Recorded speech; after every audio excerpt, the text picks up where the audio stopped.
الحمد للہ نحمده ونستعینه ونستغفره ونؤمن به ونتوکل علیہ ونعوذ باللہ من شرور انفسنا ومن سیئات اعمالنا من یهده اللہ فلا مضل له ومن یضللہ فلا ہادی له ونشهد ان لا الہ الا اللہ وحدہ لا شریک له ونشهد ان سیدنا محمدا عبدہ ورسولہ ارسلہ بالہدی ودین الحق لیظہرہ علی الدین کلہ وکفی باللہ شہیدا فصلی اللہ علیہ وسلم تسلیما کثیرا کثیرا اما بعد فاعوذ باللہ من الشیطان الرجیم بسم اللہ الرحمن الرحیم لقد کان لکم فی رسول اللہ اسوۃ حسنہ وقال عز وجل یریدون لیطفئوا نور اللہ بافواہہم واللہ متم نورہ ولو کرہ الکافرون هو الذی ارسل رسولہ بالہدی ودین الحق لیظہرہ علی الدین کلہ ولو کرہ المشرکون۔ محترم بزرگوں، دوستو، عزیزوں اور بھائیوں، آپ کو یاد ہوگا کہ ہم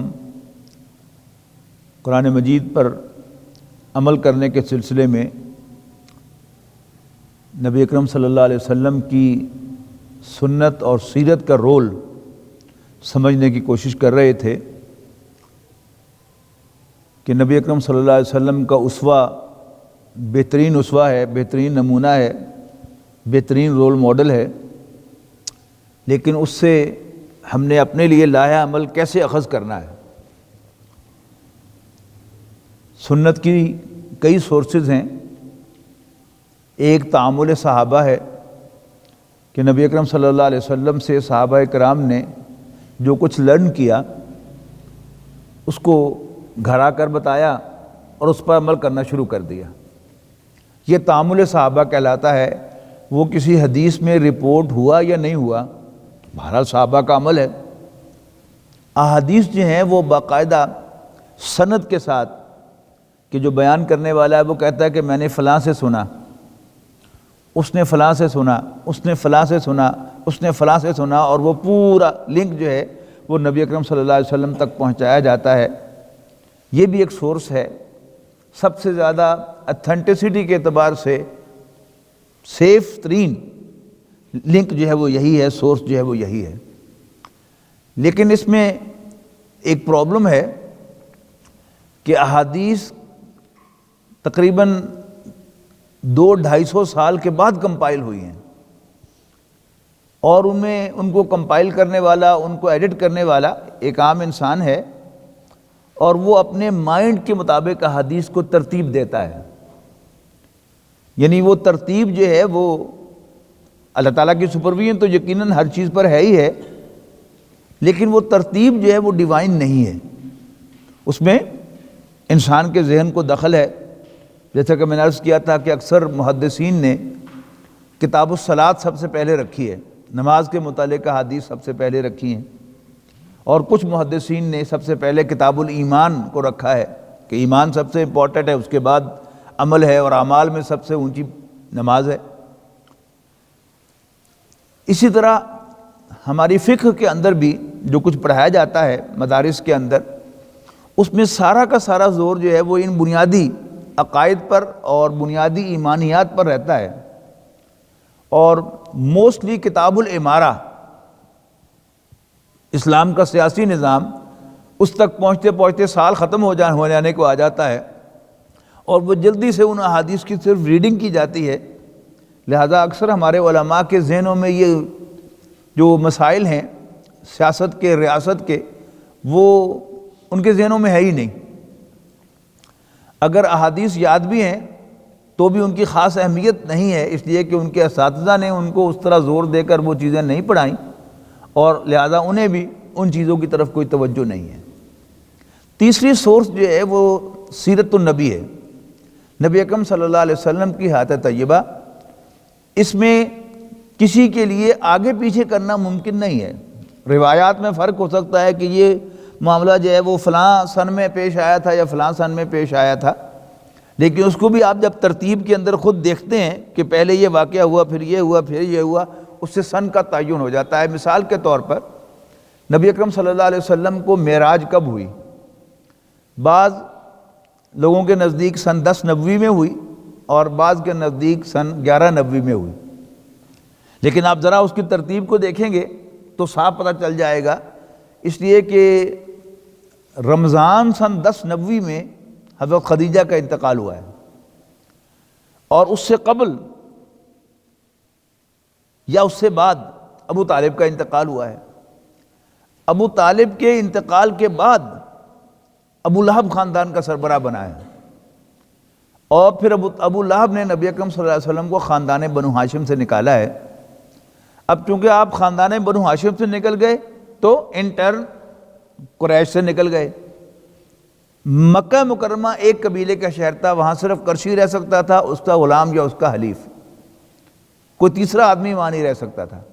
تو یا تو نبی اکرم صلی اللہ علیہ وسلم کو کوئی قرشی پناہ دیتا، یا معاذ اللہ آپ کسی کے غلام ہوتے تب تو رہ سکتے تھے، ورنہ آپ نہیں رہ سکتے تھے۔ تو جو ہی آپ کو خاندان بنو ہاشم سے نکالا گیا، آپ مکے سے باہر نکل آئے اور اپنے آزاد کردہ غلام حضرت زید ابن حارثہ کو آپ نے بھیجا ہے 2-3 سرداروں کی طرف کہ مجھے پناہ دے دو، انہوں نے نہیں دی، تو آپ طائف تشریف لے گئے ہیں، اور طائف میں جو کچھ ہوا وہ سب معلوم ہے آپ کو، اور واپسی پر آپ کی زبان مبارک پر وہ مناجات آئی ہے، اور اس کے نتیجے میں پھر معراج ہوئی ہے۔ اب یہ ترتیب جب آپ سیدھی کر لیتے ہیں تو پھر صاف پتہ چل جاتا ہے کہ 27 رجب 1190 ہو سکتی ہے، یہ 27 رجب 1090 نہیں ہو سکتی۔ اس میں جو مسنگ لنک ہے جس کی وجہ سے یہ کنفیوژن ہوا ہے وہ کیا ہے کہ اکثر مورخین نے، سیرت نگاروں نے نبی اکرم صلی اللہ علیہ وسلم کے چچا ابو طالب کے انتقال کے بعد آپ کے دوسرے چچا ابو لہب کا خاندان کا سربراہ ہونا اس کا ذکر نہیں کیا، اور یہ بھی ممکن ہے کہ جو اصل مورخین ہیں انہوں نے ذکر کیا ہو لیکن بعد میں اس کو نکالا گیا ہو بیچ میں سے، اس لیے کہ وہ لوگ کہ جو نبی اکرم صلی اللہ علیہ وسلم کے لائے ہوئے دین کو خاندان کا دین سمجھتے ہیں، وہ نبی اکرم صلی اللہ علیہ وسلم کے خاندان میں کوئی خرابی شو نہیں کرنا چاہتے، لہذا انہوں نے اس کو بیچ میں سے نکال دیا ہے۔ اور چونکہ آپ طائف کیوں تشریف لے گئے اس کو ایک دعوتی سفر بنا دیا گیا، اور جس کے بارے میں نے پہلے بھی عرض کیا تھا کہ اگر وہ دعوتی سفر ہوتا تو وہاں آپ کی دال نہیں گلی تو اگلے گاؤں میں جاتے، اگلی بستی میں جاتے، پھر اگلی بستی میں جاتے، پھر اگلی بستی میں جاتے، آپ واپس کیوں آئے؟ اس لیے کہ نبی اکرم صلی اللہ علیہ وسلم کو پناہ کی ضرورت تھی، اور طائف کے 3 سردار، 3 بھائی تھے، آپ کا خیال تھا کہ شاید وہ اچھی ریپیوٹ کے مالک ہیں، وہ آپ کو پناہ دیں گے، لیکن انہیں پناہ نہیں دی، تو آپ وہاں سے واپس آ گئے۔ اب چونکہ یہ درمیان میں سے ایک مسنگ لنک ہو گیا لہذا سمجھ میں نہیں آیا، لیکن جب وہ لنک سیدھا ہو جائے گا تو پھر خود بخود تعین ہو جائے گا کہ روایت میں کچھ بھی لکھا ہوا ہے لیکن معراج سن 1190 ہی میں ہوئی ہے۔ اسی طرح سیرت کے تمام واقعات جو ہیں وہ ان کا ایک آرڈر ہے کہ نبی اکرم صلی اللہ علیہ وسلم مدینہ منورہ تشریف لے آئے، اور اس کے بارے میں بہرحال اتفاق ہے کہ نبوت کے 13ویں سال حج کے موقع پر یہ معاہدہ ہوا ہے اوس اور خزرج کے ساتھ نبی اکرم صلی اللہ علیہ وسلم کا کہ نبی اکرم صلی اللہ علیہ وسلم ان کے پاس تشریف لے جائیں گے اور وہ اسی طرح آپ کی حفاظت کریں گے جیسے اپنے خاندان میں پیدا ہونے والے بچوں کی حفاظت کرتے ہیں۔ اور ربیع الاول سن 1490 میں نبی اکرم صلی اللہ علیہ وسلم نے مکہ مکرمہ سے مدینہ منورہ ہجرت فرمائی ہے۔ اب ہجرت کے بعد جو ہے یہ بات جو ہے یہ ذہن میں رکھیے گا کہ سیرت کا مطالعہ کر کے ایسا معلوم ہوتا ہے کہ نبی اکرم صلی اللہ علیہ وسلم کے لیے ہر دن نیا دن تھا، یعنی اس سے پچھلے دن آپ کی پلاننگ میں وہ شامل نہیں ہوتا تھا۔ اللہ تعالیٰ جو ہے فرام دا بلو کوئی نئے حالات پیدا کرتا تھا، آپ پھر اس رخ پر ڈالے جاتے تھے، پھر کوئی نیا موڑ آتا تھا، پھر نبی اکرم صلی اللہ علیہ وسلم اس کے مطابق ایکٹ کرتے تھے، پھر کوئی نیا موڑ آتا تھا آپ اس کے مطابق ایکٹ کرتے تھے۔ یعنی ان میں بھی یعنی جو ایک خاص حد تک نبی اکرم صلی اللہ علیہ وسلم کی پلاننگ کو دخل ہوتا تھا کہ مدینہ منورہ پہنچنے کے بعد آپ نے پہلے 6 مہینے گزارے ہیں جہاں آپ نے انٹرنل کنسولیڈیشن حاصل کی ہے. وہ 3 سٹیپ میں کئی دفعہ بیان کر چکا ہوں، کم سے کم آپ لوگوں کو یاد ہو جانے چاہیے کہ مدینہ منورہ تشریف لاتے ہی آپ نے پہلے 6 ماہ میں 3 کام کیے ہیں. مسجد نبوی تعمیر فرمائی ہے، مواخات قائم کی ہے مہاجرین اور انصار کے درمیان، اور اس کے بعد میثاق مدینہ ہوا ہے کہ آپ نے مدینے میں رہنے والے 3 یہودی قبائل کو ایک معاہدے میں باندھا ہے. اور اس کے بعد پھر آپ نے قریش کو بتایا ہے کہ میں زندہ ہوں اور میں تمہاری شارک بھی کاٹ سکتا ہوں اور تمہیں سیاسی اور پولیٹیکلی الگ تھلگ بھی کر سکتا ہوں، آئسولیٹ بھی کر سکتا ہوں. قریش بھی پاگل نہیں تھے. یہ کام نبی اکرم صلی اللہ علیہ وسلم کی ایکسپیکٹیشن کے عین مطابق ہوا ہے کہ قریش نے فوراً اس پر ریئیکٹ کیا ہے. اور محترم ڈاکٹر سارا صاحب فرمایا کرتے تھے کہ سانپ بل سے نکل کے باہر آ گیا، اور سانپ جب بل سے نکل کے باہر آیا تو اللہ تعالیٰ نے بدر کے میدان میں اس کی گردن بھی کاٹ دی اور ان کو ایک ایسا سبق سکھایا کہ جس کی تاریخ میں کوئی مثال نہیں ملتی کہ نہتے 314 مسلمان 1000 کے کیل کالٹے سے لیس لشکر کے ساتھ بھڑ گئے، اور اللہ تعالیٰ نے کی تائید سے، اللہ تعالیٰ کی نصرت سے، اللہ تعالیٰ کی مہربانی سے، اس کے فضل و کرم سے انہیں کامیابی نصیب ہو گئی. اس کے بعد پھر اگلا سال جو ہے وہ احد کا سال ہے. اس میں نبی اکرم صلی اللہ علیہ وسلم نے اپنی سمجھ کے مطابق بالکل صحیح اقدام کیے، لیکن بہرحال صحابہ کرام کو ایک کنفیوژن ہوا. نبی اکرم صلی اللہ علیہ وسلم کی اطاعت کو انہوں نے اہمیت دی، لیکن جو مقامی امیر تھا اس کی اطاعت کو اہمیت نہیں دی. یہ سبق سکھانا تھا اللہ تعالیٰ نے مجھے، آپ کو، ہم سب کو. دیکھیں اب ہم جو نماز پڑھتے ہیں، ہم نبی اکرم صلی اللہ علیہ وسلم سے ہم نے نماز کا طریقہ سیکھا ہے، لیکن جب ہم ایک شخص کو اپنے میں سے امام بنا لیتے ہیں تو پھر ہم اس کی پیروی کرتے ہیں. اگر وہ غلطی کرتا ہے تو ہم اس کے ساتھ غلطی کرتے ہیں، اگر وہ قاعدہ چھوڑتا ہے تو اس کے ساتھ ہم قاعدہ چھوڑتے ہیں، اگر وہ کوئی رکن جو ہے وہ مس کرتا ہے تو پھر اس کے ساتھ ہم نماز دوبارہ لوٹاتے ہیں. علیحدہ سے ہم اپنی نماز جو ہے وہ درست نہیں کر سکتے. تو یہ سبق کیسے ملے؟ یہ سب سبق ہمیں سیرت نبوی صلی اللہ علیہ وسلم سے اور سنت رسول سے ملے ہیں کہ نبی اکرم صلی اللہ علیہ وسلم کی ہدایات کے مطابق ہم یہ کرتے ہیں. تو وہاں ہوا، اور نبی اکرم صلی اللہ علیہ وسلم کی ایکسپیکٹیشن کے برعکس بہت سے مسلمان بھی شاید اسی غلط فہمی میں ہوں گے کہ ہم نے جب ہم 313 سے تو ہم نے 1000 کے چھکے چھڑا دیے تھے تو اب تو کوئی مسئلہ ہی نہیں ہے. لیکن اللہ کو جو منظور تھا وہ اور تھا. 70 صحابہ شہید ہو گئے، خود نبی اکرم صلی اللہ علیہ وسلم کے دندان مبارک شہید ہوئے، آپ کے رخسار کی ہڈی ٹوٹی، آپ کے خود، آپ کے ہیلمٹ کی کڑیاں جو تھیں وہ آپ کے ہڈی میں پیوست ہوئیں، خون کا فوارہ چھوٹا، یہ سب کچھ ہوا. لیکن یہ سب اللہ تعالیٰ کی پلاننگ تھی، اور اللہ تعالیٰ گریجولی نبی اکرم صلی اللہ علیہ وسلم کو اس منزل کی طرف بڑھا رہا تھا. اس کے بعد پھر 10,000 کا لشکر آیا ہے غزوہ خندق میں، یعنی سن 4 ہجری میں کوئی بڑا مارکہ نہیں ہوا. اور یہ بھی کیا تھی؟ اللہ تعالیٰ کی پلاننگ تھی کہ نبی اکرم صلی اللہ علیہ وسلم پر قریش کی سب سے بڑی یلغار ہو گئی اور وہ منہ کی کھا کر واپس لوٹے. یعنی 1 مہینے کا محاصرہ کر کے ان کو کچھ بھی حاصل نہیں ہوا، اور بے یار و مددگار بغیر کچھ حاصل کی وہ واپس جا رہے ہیں. یہ اللہ تعالیٰ کی پلاننگ تھی کہ نبی اکرم صلی اللہ علیہ وسلم نے خواب دیکھا کہ آپ اپنے ساتھیوں کے ساتھ عمرہ ادا کر رہے ہیں. آپ نے اعلان فرمایا کہ میں عمرے کے لیے جا رہا ہوں، زیادہ سے زیادہ لوگ میرے ساتھ آئیں، اس لیے کہ نبی کا خواب وہی ہوتا ہے. اور میں نے کئی بار یہ بات عرض کی ہے کہ خواب میں پیچھے کیلنڈر نہیں ہوتا. خواب تو سچا تھا، لیکن وہ خواب اگلے سال کی ایک پریویو تھا کہ جب آپ نے بالفعل اپنے ساتھیوں کے ساتھ عمرہ فرمایا، لیکن اللہ تعالیٰ نے آپ کے دل میں اس کی انٹرپریٹیشن یہ ڈالی کہ ابھی جانا ہے، اور آپ چلے گئے. اللہ تعالیٰ آپ کو لے کے جانا چاہتا تھا اور وہاں صلح حدیبیہ کروانی تھی اللہ تعالیٰ. قریش نے مسلمانوں کا ذرا حوصلہ توڑنے کے لیے، ان کا morale ڈاؤن کرنے کے لیے افواہ اڑائی کہ حضرت عثمان شہید ہو گئے.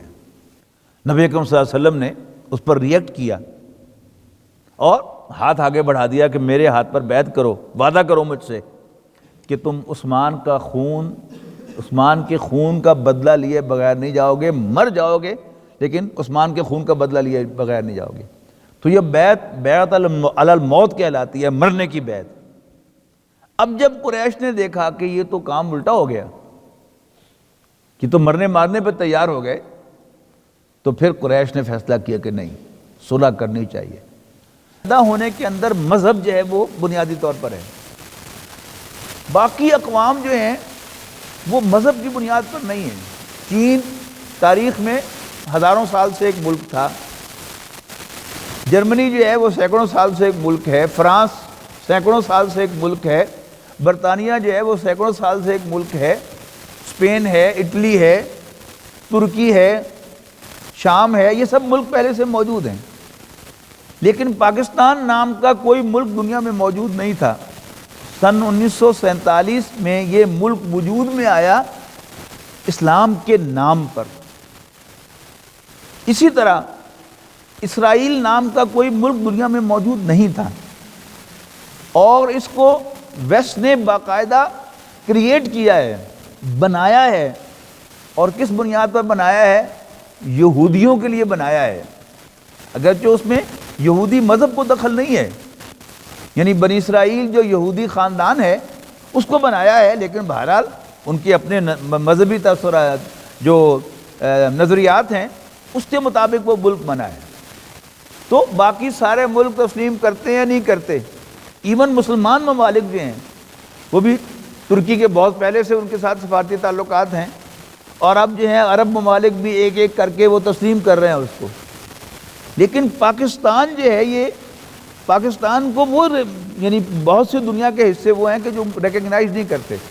ایون انڈیا جو ہے اس کے پاکستان کے ساتھ سفارتی تعلقات بھی ہیں، لیکن آپ بھارتی جو لیڈرشپ ہے اس کے اگر آپ بیانات پڑھتے ہیں تو ان بیانات سے صاف نظر آتا ہے کہ انہوں نے پاکستان کو ریکگنائز نہیں کیا، وہ پاکستان کے وجود کو تسلیم نہیں کرتے، وہ پاکستان کو نام دھرتے ہیں، مطلب یہ نا پاکستان کہتے ہیں کہ یہ ناپاک ہے کہ اس نے ہندوستان کے ٹکڑے کر دیے ہیں۔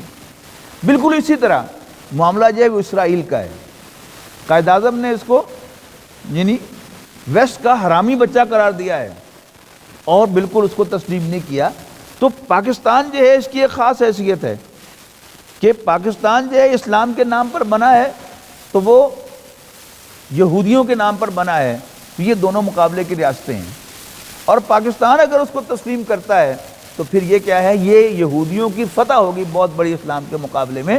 تو اس کو یوں نہیں سمجھنا چاہیے کہ جیسے سارے ملکوں کو تسلیم کیا ہوا ہے، یا اگر اسرائیل کو باقی مسلمان ملک بھی تسلیم کر رہے ہیں اور کل کو اگر فلسطینی بھی اس کو تسلیم کر لیتے ہیں، سمجھنا چاہیے کہ پھر بھی پاکستان کو اسرائیل کو تسلیم نہیں کرنا چاہیے، اس لیے کہ بہرحال پاکستان کی بھی ایک اسپیشل حیثیت ہے دنیا کے ممالک میں، اور اسرائیل کی بھی ایک اسپیشل حیثیت ہے۔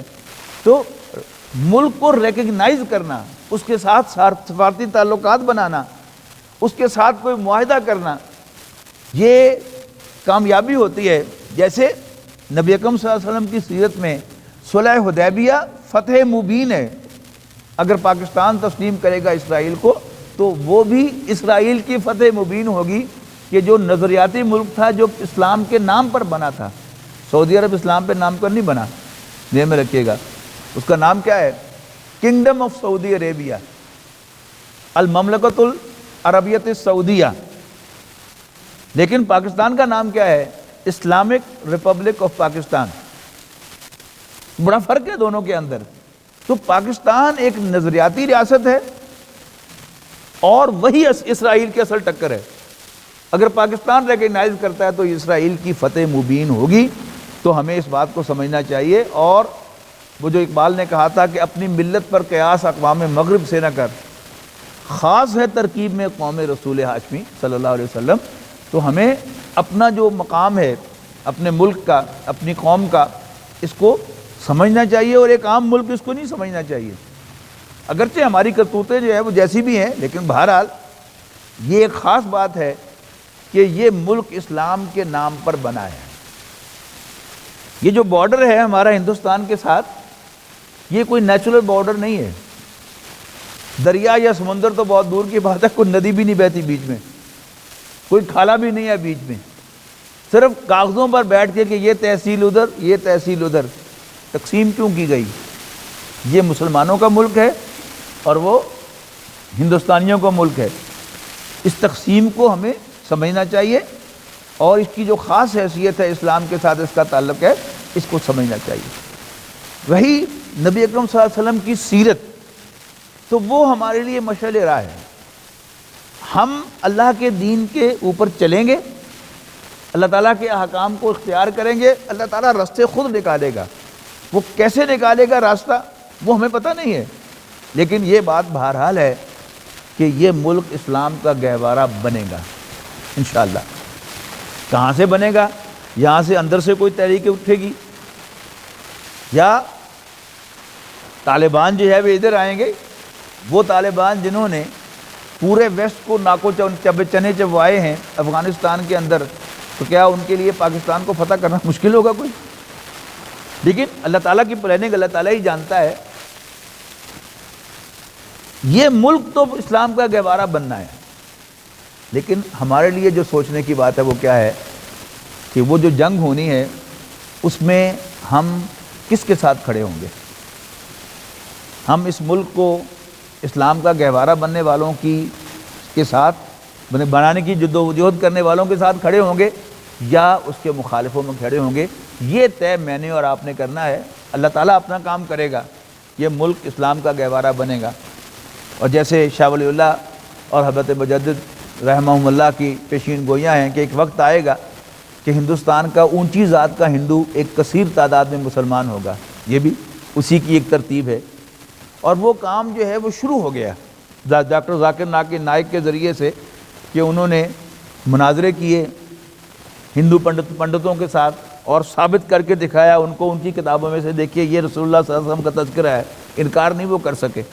اب تشویش ہوئی، مودی صاحب نے ان کو نکال باہر کیا، جیسے قریش نے یا ابو لہب نے نبی اکرم صلی اللہ علیہ وسلم کو خاندان بنو ہاشم سے نکال دیا تھا. تو ہندوستان نے اپنے خیال سے، انڈین گورنمنٹ نے ان کی سٹیزنشپ چھین لی ہے، اور اب وہ ملائیشیا نے ان کو سٹیزنشپ دی ہے. لیکن کیا اس سے اسلام کا راستہ روک لیں گے؟ وہ ہرگز نہیں روک سکتے. اسلام آئے گا، لیکن وہ فیصلہ پھر عرض کر رہا ہوں وہ مجھے اپنے لیے کرنا ہے، آپ سب حضرات کو اپنے اپنے طور پہ کرنا ہے کہ وہ کس جماعت میں شامل ہونا چاہتے ہیں. اللہ کے خادموں، اللہ تعالیٰ کے لیے جہاد کرنے والے مجاہدوں میں، یا اللہ کے دین کی مخالفت یا اسلام کو نیچا دکھانے کی کوشش کرنے والوں کے ساتھ. آخر دعوانا ان الحمدللہ رب العالمین. سنت ادا کر لیجیے.